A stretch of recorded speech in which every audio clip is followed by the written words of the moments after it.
को पेपर होता है ना मिड टर्म का, तो उसके एमसीक्यू के आंसर बता रहा हूँ, बाकी पूरा पेपर दिखा दूंगा।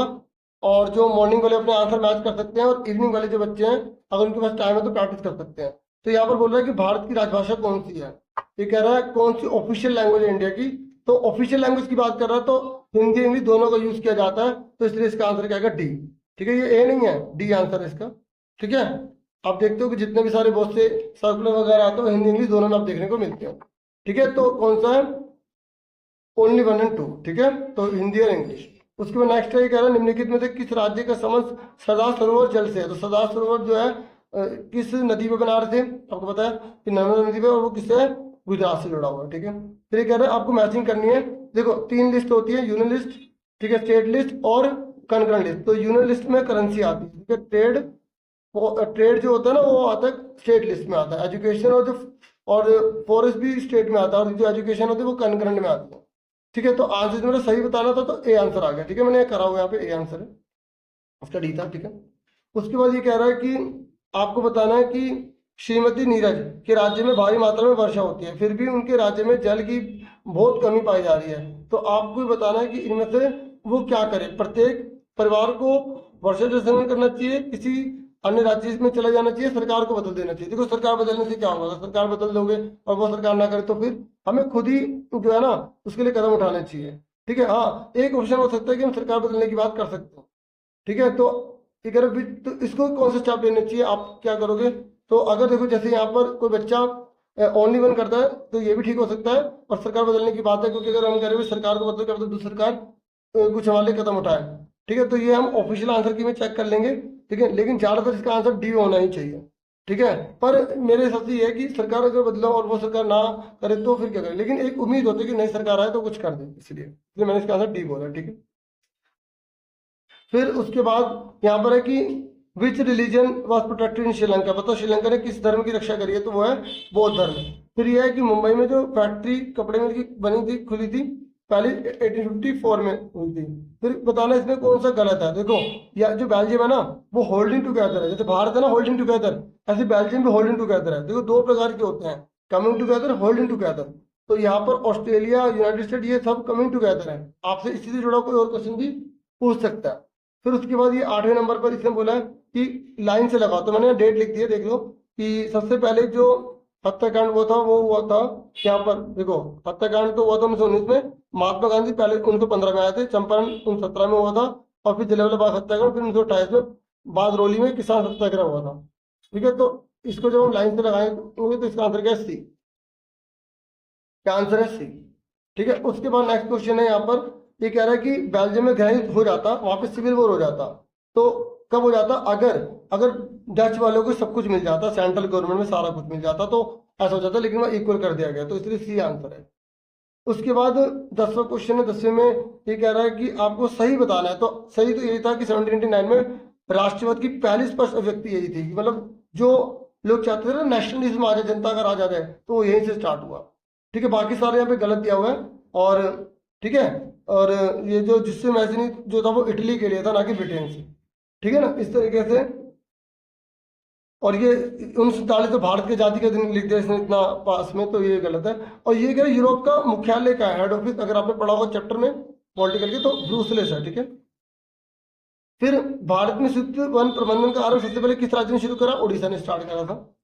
फिर इसके बाद ये कह रहा है कि हमारे पास जरूरत के लिए तो है लेकिन लालच के लिए कुछ नहीं है। तो ये महात्मा गांधी ने किस के बारे में बोला था, संसाधन के लिए बोला था कि हमें रिसोर्स की बर्बादी नहीं करनी चाहिए, आपकी जियोग्राफी में लाइन लिखी भी हुई। ठीक है, उसके बाद 14 है। फिर उसके बाद ये कह रहा है कि आपको सही मैचिंग करनी है। तो देखो मैं आपको बता दूं यहाँ पर ना, यहाँ पे इन्होंने 2 बार डी लिख दिया था, इसी आपके स्कूल के टीचर ने आपको करेक्शन करवाया होगा, इसका आंसर भी डी है। ठीक है, देखो आपको पता होना चाहिए, सरिस्का जो है वो राजस्थान में है, मानस जो है वो आपका असम में है, ठीक है, बंधवगढ़ जो है वो मध्य प्रदेश में है, और जो पेरियार है वो आपका केरल में है। ठीक है, नाम से भी पता लग रहा है पेरियार, तो वहीं से बच्चे समझ जाएंगे। ठीक है, उसके बाद यहाँ पर देश ए में महिलाओं को मतलब पुरुषों के बराबर समान वेतन मिलता है, तो यहाँ पे लैंगिक समानता की बात की जा रही है, जेंडर इक्वलिटी की बात की जा रही है, क्योंकि समान पे कर रहे हैं। फिर ये कह रहे हैं ये मिट्टी किससे जुड़ी हुई है। देखो ये रेतीली और लवणी आ गया, और रेतीली और लवणी किस में होती है, एरिड सोइल होते हैं, मरुस्थलीय मिट्टी होती है, तो हम उसमें मेहनत करके, जैसे आज राजस्थान के लोग फसल उगा रहे हैं ना, वो उसमें क्या कर रहे हैं, मैनेज कर रहे हैं, उसमें कुछ चेंज करके फसलों को उगाना पॉसिबल कर रहे हैं। ठीक है, फिर उसके बाद ये देखो, ये कह रहा है कंप्यूटर सॉफ्टवेयर जो है ना वो सेंट्रल गवर्नमेंट बनाएगी। कंप्यूटर सॉफ्टवेयर से मतलब कंप्यूटर सॉफ्टवेयर से जुड़ा हुआ कानून जो है सेंट्रल गवर्नमेंट बनाएगी, क्योंकि जो रेसिडुअल सब्जेक्ट होते हैं वो सेंट्रल गवर्नमेंट के पास होते हैं। बिल्कुल ठीक है। देखो 3 प्रकार की लिस्ट होती है ना, यूनियन लिस्ट, करंट लिस्ट और स्टेट लिस्ट। इसके अलावा एक होती है रेसिडुअल, मतलब जो तीनों में नहीं आती ना, अगर कोई फ्यूचर में कोई नया कानून बनाना पड़ता है तो वो रेसिडुअल में आता है, और रेसिडुअल जो होता है वो सेंट्रल गवर्नमेंट के पास होता है। इसलिए इसका आंसर क्या आएगा, रीजन भी ठीक है और ए भी सही है, तो इसका आंसर ए हो जाए। फिर उसके बाद नेक्स्ट है ये 18, ये कह रहा है भारत में वन्य जीव रक्षण, बिल्कुल सही है, 1972 में लागू हुआ। ठीक है, और उसके बाद ये कह रहा है क्यों हुआ, क्योंकि जो है ना आपको पता है जीवों की रक्षा करनी थी। ये कह रहा है पर जीवों की रक्षा करने की जिम्मेवारी केवल गवर्नमेंट की है, केवल सरकार की, ऐसा थोड़ी होता है। ये गलत है, ये सही है। और देखो दोनों कभी गलत नहीं आएंगे, ये भी याद रखना, क्योंकि कोई ऑप्शन है नहीं जो दोनों गलत वाला हो। इसलिए आंसर क्या आएगा इसका, सी आर।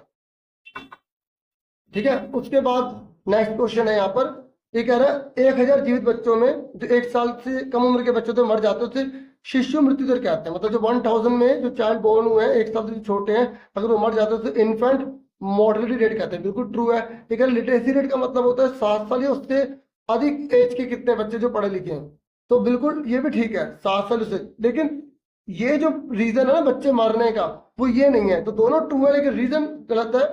तो क्या बोलेंगे, बी आंसर लिख देंगे। जब दोनों ट्रू होते हैं लेकिन दोनों बातें अलग अलग होती है तो बी पर टिक कर देते हैं। फिर उसके बाद ये कह रहा है बेलोनिया सॉरी विक्टोरिया कालीन ब्रिटेन में मानव श्रम में कोई कमी नहीं थी। बिल्कुल सही, कोई कमी नहीं थी। और पर ये गलत लिख दिया कि गरीब किसान और बेकार लोग जो होते थे ना, वो कामकाज की तलब में शहर से गाँव जाते थे। उल्टा लिख दिया है, क्या लिख दिया कि वो सिटी से विलेज जाते थे। ये सही लिखा है, ये गलत लिखा है। और मैंने आपको पहले बोला कि 2 कभी गलत नहीं होंगे। तो आंसर क्या लिखोगे आप, तो ए सही है आर गलत है। जब ए सही है आर गलत तो सी पे टिक करना होता है। ठीक है, तो इसका आंसर क्या आएगा, सी आ जाए। ठीक है, तो बाकी अब ये पेपर आप देख सकते हो, इसकी जब आंसर की आएगी तो मैं उस पर आपको दिखा दूंगा। जीडीपी में प्राइमरी सेक्टर, सेकेंडरी सेक्टर और टर्शियरी सेक्टर का टोटल होता है। ठीक है, और बहुउद्देशीय नदी घाटी परियोजना में क्या होता है कि एक डैम बनाकर बहुत से उद्देश्यों को पूरा किया जाता है। ठीक है, मल्टीपर्पज होता है ना, इसके बहुत सारे ऑब्जेक्टिव होते हैं, तो वहाँ ये बेनिफिट प्रोवाइड करता है। ठीक है, अब बाकी पेपर देख लो, क्योंकि जो इवनिंग वाले हैं, मॉर्निंग वाले हैं, जब आप फाइनल टर्म की तैयारी करोगे तो आपको इन पेपर की प्रैक्टिस करने में बहुत हेल्प मिलेगी। आंसर की भी मैं प्रोवाइड कर दूंगा। ठीक है, जो बच्चे पुराने उन्हें पता भी होगा, आंसर की प्रोवाइड कर दी जाती है।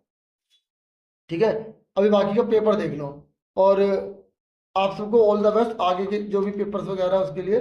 ठीक है, एक साइंस की छोटी सी वीडियो डाली, अगर देखना चाहें तो आप उसे देख सकते हैं। ठीक है, ये पैसेज वगैरह, पैसेज पढ़कर अच्छे से फिर इसके आपको आंसर देने हैं। तो कुछ आंसर इसमें हो भी सकते हैं और कुछ आंसर हो सकता है इसमें ना हो।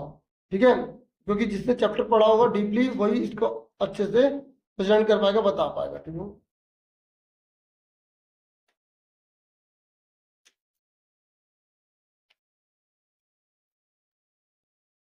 तो देख लो अभी कैसे कैसे क्वेश्चन आए हैं। अभी कंपेयरिंग करना है, यहाँ पे एवरेज इनकम के बेस पर ये क्वेश्चन होगा। ठीक है, ऐसा क्वेश्चन आ नहीं आना। और मैथ जो मैप है, मैप का देख लो। ठीक है, मतलब जैसे स्टेटमेंट लिख देगा कि पूछेगा वो जगह कहाँ पर है। ठीक है, जैसे जलियांवाला बाग है तो अमृतसर में है, और लाहौर अधिवेशन कब हुआ, कैसे हुआ, तो आपको वो जगह भरनी पड़ेगी, लाइन डली होगी। ठीक है, बस आपको उसके बेस पर नाम भरना होगा। मैप तो आपको पता काट ही लेते हैं, आप दूर दे दो। और ये डैम वगैरह भरने का मैंने आपको जो है मैप की वीडियो प्रोवाइड कर दी थी। अगर किसी को मैप की वीडियो देखनी है तो मैप क्लास 10 लिख के ए से स्टार्टर लिख देना। ठीक है, आपको पुरानी वीडियोस मिल जाएंगी जिसमें आपको बेनिफिट मिलेगा। तो इतना ही था इस वीडियो में। Thank you for watching and listening carefully. Take care students.